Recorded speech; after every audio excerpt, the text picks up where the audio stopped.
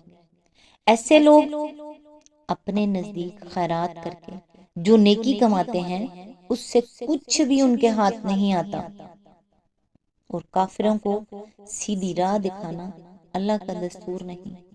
اس کی تفسیر ہے، اس کی ریاکاری خود ہی اس بات کی دلیل ہے کہ وہ خدا اور آخرت پر یقین نہیں رکھتا۔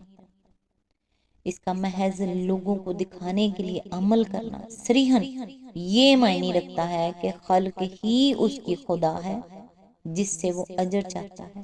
اللہ سے نہ اس کو اجر کی توقع ہے اور نہ اسے یقین ہے کہ ایک روز اعمال کا حساب ہوگا اور اجر عطا کیے جائیں گے۔ اس آیت کے ضمن میں آگے فرمایا، اس تمثیل میں بارش سے مراد خیرات ہے، چٹان سے مراد اس نیت اور اس جذبے کی خرابی ہے جس کے ساتھ خیرات کی گئی ہے۔ مٹی کی ہلکی تہ سے مراد نیکی کی وہ ظاہری شکل ہے جس کے نیچے نیت کی خرابی چھپی ہوئی ہے۔ اس توضیح کے بعد مثال اچھی طرح سمجھ میں آ سکتی ہے۔ بارش کا فطری اقتضا تو یہی ہے کہ اس سے رویدگی ہو اور کھیتی نشو و نما پائے، لیکن جب رویدگی قبول کرنے والی زمین محض برائے نام اوپر ہی اوپر ہو اور اس اوپری تہ کے نیچے نری پتھر کی ایک چٹان رکھی ہوئی ہو، تو بارش مفید ہونے کے بجائے الٹی مضر ہوگی۔ اس طرح خیرات بھی اگرچہ بھلائیوں کو نشو نما دینے کی قوت رکھتی ہے، مگر اس کے نافع ہونے کے لیے حقیقی نیک نیتی شرط ہے۔ نیت نیک نہ ہو تو ابر کرم کا فیضان بجز اس کے کہ محض ضیاء مال ہے اور کچھ نہیں۔ اسی آیت کے ضمن میں آگے فرمایا، یہاں کافر لفظ ناشکرے اور منکر نعمت کے معنی میں استعمال ہوا ہے۔ جو شخص اللہ کی دی ہوئی نعمت کو اس کی راہ میں اس کی رضا کے لیے خرچ کرنے کے بجائے خلق کی خوشنودی کے لیے صرف کرتا ہے، یا اگر خدا کی راہ میں کچھ مال دیتا بھی ہے تو اس کے ساتھ اذیت بھی دیتا ہے، وہ دراصل ناشکرا اور اپنے خدا کا احسان فراموش ہے۔ اور جب کہ وہ خود ہی خدا کی رضا کا طالب نہیں ہے تو اللہ اس سے بے نیاز ہے کہ اسے خواہ مخواہ اپنی رضا کا راستہ دکھائے۔ اس آیت سے جو سبق ملا وہ یہ ہے کہ کچھ لوگ نیکی کرتے وقت اللہ کو خوش کرنا چاہتے ہیں اور کچھ لوگ نیکی کے ذریعے لوگوں کی نظروں میں اچھا بننا چاہتے ہیں۔ دونوں کے ہاتھ ایک جیسے نظر آتے ہیں، لیکن ایک کا دل اللہ کی طرف ہوتا ہے اور دوسرے کا لوگوں کی طرف۔ فرق عمل میں نہیں، فرق نیت میں ہوتا ہے۔ ذرا اپنے دل سے ایک سوال کیجئے، اگر دنیا میں کوئی بھی میری نیکی نہ دیکھے، نہ تعریف کرے، نہ شکریہ ادا کرے، کیا میں پھر بھی یہی نیکی کروں گا؟ اگر جواب ہاں ہے تو امید ہے کہ وہ نیکی صرف اللہ کے لیے ہے۔ آیت نمبر 265، بخلاف اس کے جو لوگ اپنے مال محض اللہ کی رضا جوئی کے لیے دل کے پورے ثبات و قرار کے ساتھ خرچ کرتے ہیں، ان کے خرچ کی مثال ایسی ہے جیسے کسی سطح مرتفع پر ایک باغ ہو، اگر زور کی بارش ہو جائے تو 2 گنا پھل لائے، اور اگر زور کی بارش نہ بھی ہو تو ایک ہلکی پھوار ہی اس کے لیے کافی ہو جائے۔ تم جو کچھ کرتے ہو سب اللہ کی نظر میں ہے۔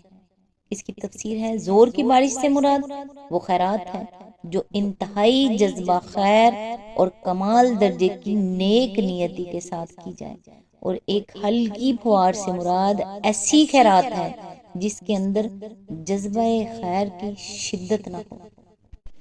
اس آیت سے سبق یہ ملتا ہے کہ اخلاص والی نیکی حالات کی محتاج نہیں ہوتی۔